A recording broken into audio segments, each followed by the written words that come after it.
प्रिय छात्रों, अब मैं आपको योग्यता विस्तार के अंतर्गत कुछ प्रश्नोत्तर समझाने जा रही हूँ। प्रश्न 1 इस प्रकार है। पहाड़ों में जीवन अत्यंत कठिन होता है। पाठ के आधार पर उक्त विषय पर एक निबंध लिखिए। उत्तर इस प्रकार है।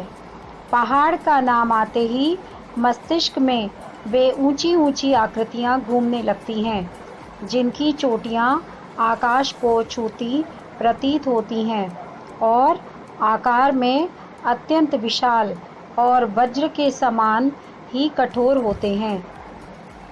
भौगोलिक दृष्टि से ये कहीं ऊंचे, कहीं नीचे, कहीं बर्फ की चादर तो कहीं हल्की फुल्की हरियाली की चादर से ढके होते हैं।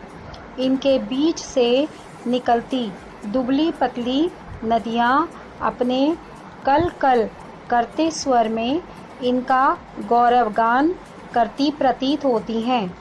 यहाँ का शांत एवं प्रदूषण रहित वातावरण धरती पर ही स्वर्ग की अनुभूति कराता है, परंतु पर्वतीय जीवन दूर से ही देखने और सुनने में अच्छा लगता है।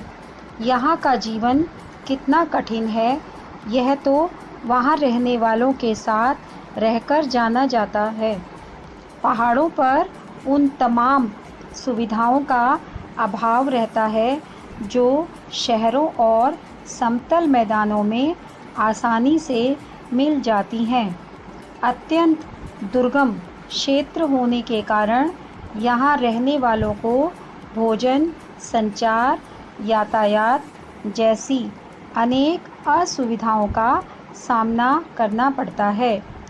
खेती-बाड़ी का क्षेत्रफल अत्यंत कम और प्रतिकूल जलवायु होने के कारण अनाज में विविधता नहीं होती। फलतः कुछ एक फसलों के सहारे ही जीवन बिताना होता है।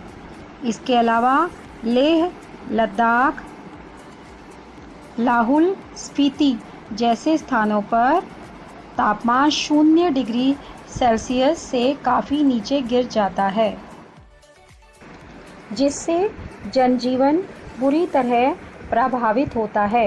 इससे ऐसे स्थानों पर जनसंख्या बहुत ही कम पाई जाती है। थोड़ी बहुत जो जनसंख्या होती भी है, प्रकृति और मौसम की मार उनका जीवन दुश्वार कर देती है।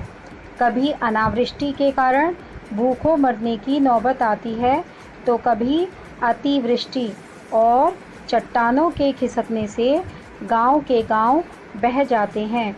ऐसे में बचे कुचे लोगों को खेती योग्य स्थान बनाने या खोजने में कई वर्ष लग जाते हैं। ऊंचे ऊंचे दर्रों, कठोर रास्तों, यातायात और संचार के साधनों के अभाव में रोजगार की तलाश में भी अन्यत्र जाना कठिन होता है। सड़कों के अभाव में किसी आपदा या दुख की घड़ी में अपनों तथा रिश्तेदारों तक पहुंचना कठिन हो जाता है। कुछ ऊंचे स्थानों पर इतनी बर्फ़ गिरती है कि वे दुनिया के अन्य भागों से 8-9 महीनों तक कटे रहते हैं। शीत के कारण घरों से निकलना ही कठिन हो जाता है। खाने पीने की वस्तुओं की कमी हो जाती है। यहाँ की कठिनाई का अनुमान इसी बात से लगाया जा सकता है कि हिमाचल प्रदेश के स्पीति जिले में प्रति वर्ग मील 4 व्यक्तियों से भी कम रहते हैं।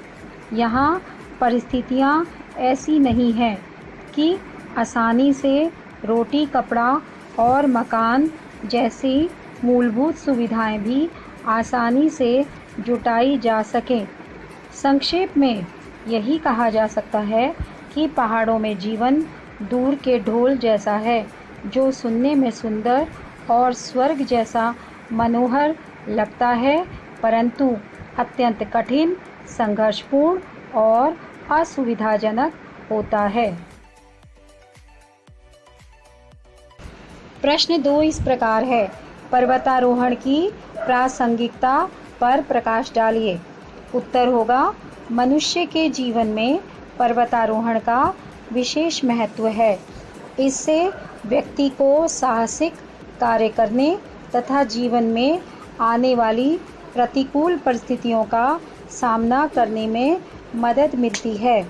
इसके अलावा हमें प्रकृति का सानिध्य पाने का अवसर मिलता है तथा मनुष्य को प्राकृतिक वस्तुओं के महत्व का ज्ञान होता है। इसके लिए प्रकृति और पर्वतों के निकट जाना होगा। पर्वतारोहण आज बहुत ही प्रासंगिक हो गया है। इसके कई कारण हैं। पहला, विज्ञान के विकास के कारण पर्वतों पर चढ़ाई काफ़ी आसान हो गई है। अतः मानव अपनी जिज्ञासा वृत्ति के कारण पहाड़ों पर चढ़ना चाहता है। दूसरा, सुरक्षा संबंधी कारणों से पर्वतारोहण जरूरी हो गया है। इससे नए मार्ग भी मिलते हैं, जिससे सीमा की सुरक्षा में मदद मिलती है।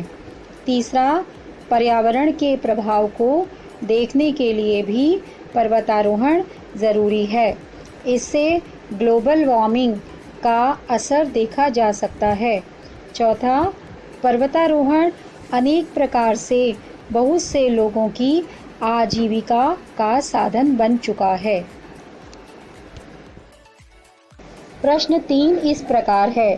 पर्वतारोहण पर्वतीय प्रदेशों की दिनचर्या है। वही दिनचर्या आज जीविका का माध्यम बन गई है। उसके गुण दोष का विवेचन कीजिए। उत्तर होगा, पर्वतीय क्षेत्र भौगोलिक दृष्टि से ऊंचे नीचे, दुर्गम, बीहड़ तथा अत्यंत कठोर होते हैं। समतल जमीन के अभाव में यहाँ घर अत्यंत दूर दूर, खेत ऊंचे नीचे स्थानों पर होते हैं, जिससे पहाड़ों पर चढ़ना उतरना वहाँ के निवासियों की दिनचर्या का अंग बन जाता है।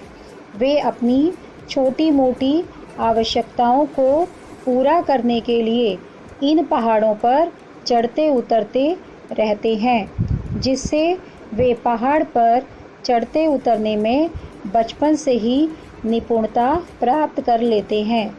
उनकी यही निपुणता कालांतर में आजीविका का साधन बन जाती है।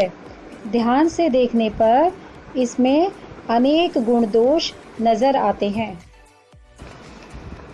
गुण इस प्रकार हैं। पर्वतीय स्थलों एवं वहाँ स्थित देव स्थलों को देखने के लिए पर्यटकों का आना जाना लगा रहता है। यहाँ रहने वाले स्थानीय लोग इन पर्यटकों के लिए गाइड या कोच की भूमिका निभाकर आजीविका कमाते हैं।